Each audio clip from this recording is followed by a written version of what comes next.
Organic Flat Earth Prepper. Haven't done a video in a couple weeks, but that doesn't mean that I've been not thinking about it. Today I want to do a short little video with something that's been heavy on my heart and I feel like I need to talk about. Just of late, my girl and I have been visiting a couple local Christian churches in the area, and I haven't been to church, these types of churches, for a long time. So I had a perspective that I haven't seen in a while, of what I've been seeing in these churches, and I wanted to talk a little bit about that. So the title of this video is called Three Things I Dislike About the Modern Day Churches. Just for a side note, for those who are curious, I I became a Christian when I was in my early 20s in college, and later I went to a Assemblies of God Bible School and was a youth pastor, and then became a preacher of type, and then after that I got involved with the Messianic movement, and the Messianic movement took me to be part of a group that some of you may know about, or you can research about, called the 12 Tribes. I was in the 12 Tribes for almost 10 years. I won't get into it in this video about who they are, but you can do your own research on 12 tribe communities.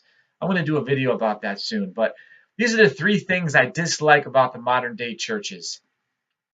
Just in the last couple weeks, visiting these churches, I am shocked to see that almost every one of these churches that we've been to has an American flag behind the pulpit. A big American flag, and also an American flag with the maritime gold fringe around it. Now, I know you conspiracy theories know a little bit about that maritime flag and what it represents, but I was shocked to see that in the churches today. You would think a place that you would go that was preaching about nonconformity to the world and not, supporting evil would be sporting an American flag at this time, and I know a lot of people are still patriotic, and I have nothing against that, but what I do have against is that it's found in the churches. Um, I've always had the problem with trying to mix church and state together. I think they're a bad mix. I think we get enough of the state in our lives, in everything that we do. And the last place that we need to be exposed to the spirit of the state and the government is when we go into church. Church is supposed to be a place that you can feel like you're not of this world. But there I was in the church with my girl, and all of a sudden, the big old American flag, God bless America. I was surprised I didn't have everyone pledge allegiance to it. Well, here's another thing. The church has become a place of conformity to the world in a lot of ways. Um, One of the things I did see around Christmas time was the amount of Christmas trees and stuff that were right on the near the pulpit, and the Christmas motif. And I mean, if you haven't figured this out by now, folks, Christmas is a completely pagan holiday. You don't have to look far into YouTube and online to find out that the origins of Christmas are very pagan. The Messiah was not born on December 25th, and it has nothing to do with the true faith. So, here we are in 2019, and these churches are still promoting the Christmas spirit, which is really nauseating because, again, the church, if you really want to get down to the nitty gritty, the church is supposed to be something that, like the Apostle Paul says, do not conform to the pattern of this world. He told the churches. But Christmas is a total conformity to the world, to its holidays. It's really disgusting, and I wish that the churches in general would get rid of this stuff, especially the Easter talks. The word Easter, you know all about this if you've done any research in the history of the church. The church is way behind on this.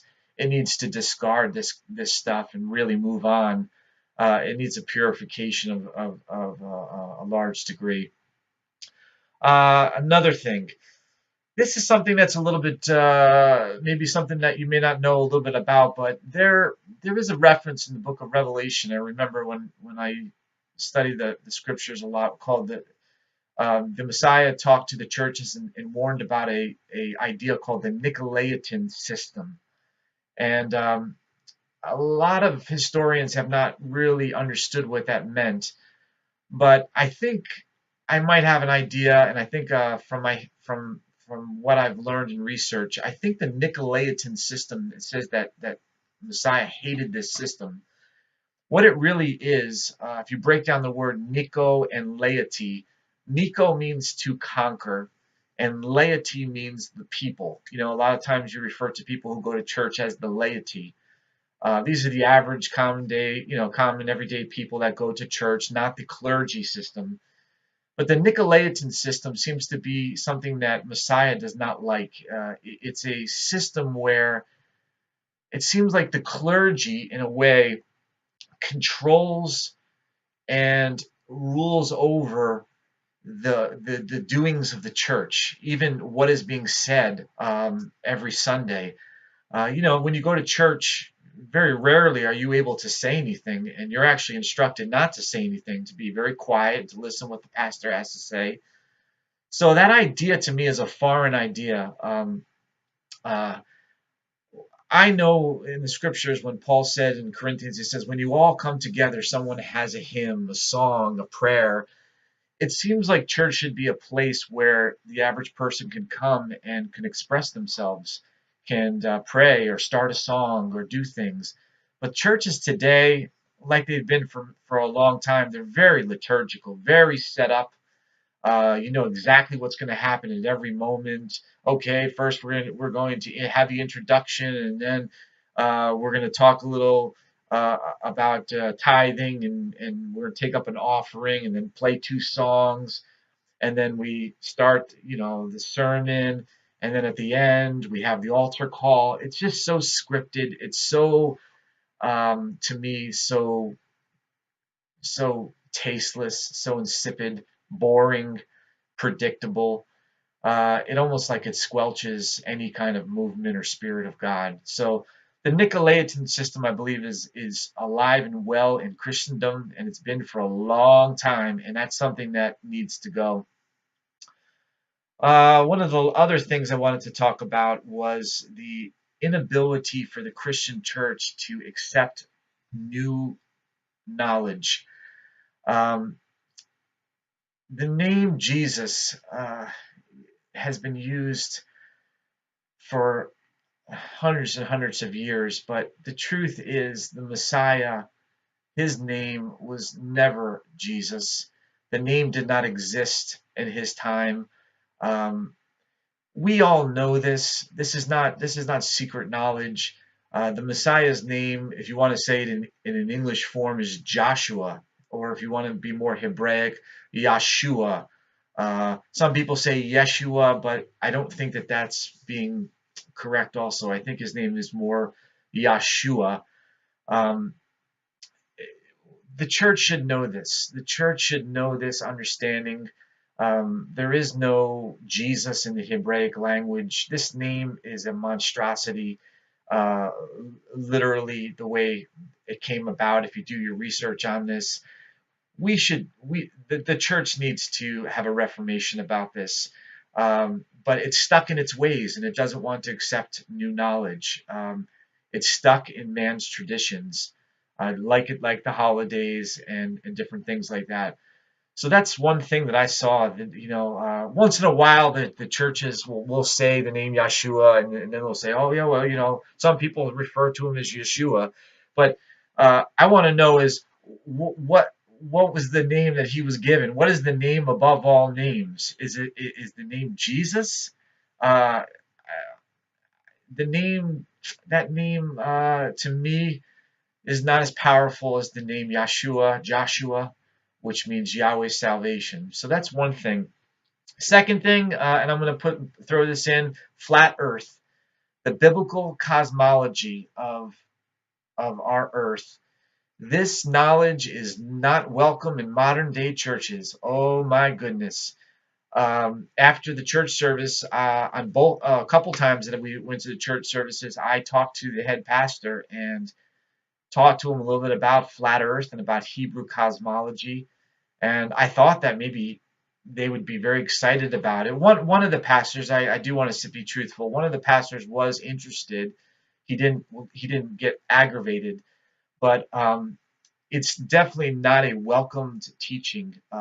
You would think that a teaching like flat Earth and Hebrew cosmology about the dome and the firmament and the flat immovable Earth, which has over 237 verses in the scriptures, would be welcomed with open arms by the churches because it justifies the scriptures, it justifies the Bible, it destroys the Big Bang theory, destroys evolution. You would think that Christians would be jumping for joy from this awesome revelation that God has given to the people um, of late.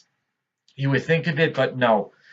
Christianity doesn't want to touch us with a 10-foot pole. It needs it. It needs flat Earth because it needs to be there. Like again, there needs to be a massive reformation in the church. There needs to be a renaissance. It's dying. The churches are dying. The young people are not really taking on the faith. So it's failing in that way. It's not very open to new ideas. It's really caught in the traditions of men, and you'll notice that if you are a flat earther, bring up any topic. Most churches don't want to talk about these things. I'm still working on them, and we'll see. We'll see. Time will tell if they're more interested. If they're interested, if I get invited, maybe to talk to them. But as of late, I have no hope right now that Christianity.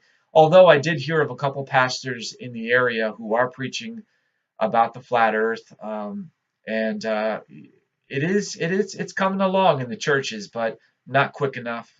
Um, so we'll see. Time will tell. So that's all for today. I just wanted to share with you. Uh, in the future, I'm going to talk a little bit more about spiritual things and about my journey spiritually, some of the places and things that I've done and what I've learned. And I'd love to hear your comments about this. Um, Please feel free. My comments are open for anyone to say anything. There's freedom to disagree with me, agree with me, challenge what I say. I'm welcome to all of that. That's what this channel is all about. And so I thank you again for listening. If you are interested in my views on things and some of the topics that I talk about, please subscribe to me. And I promise I've got a lot of good things to talk about coming up in the future. And I'll get to them as time permits. So thank you again from the Organic Flat Earth Prepper. Be prepared. We live in very strange times, and those who are prepared will be able to get through this time, and they'll be the ones that will survive through this and prosper. So until next video, take care and bye bye.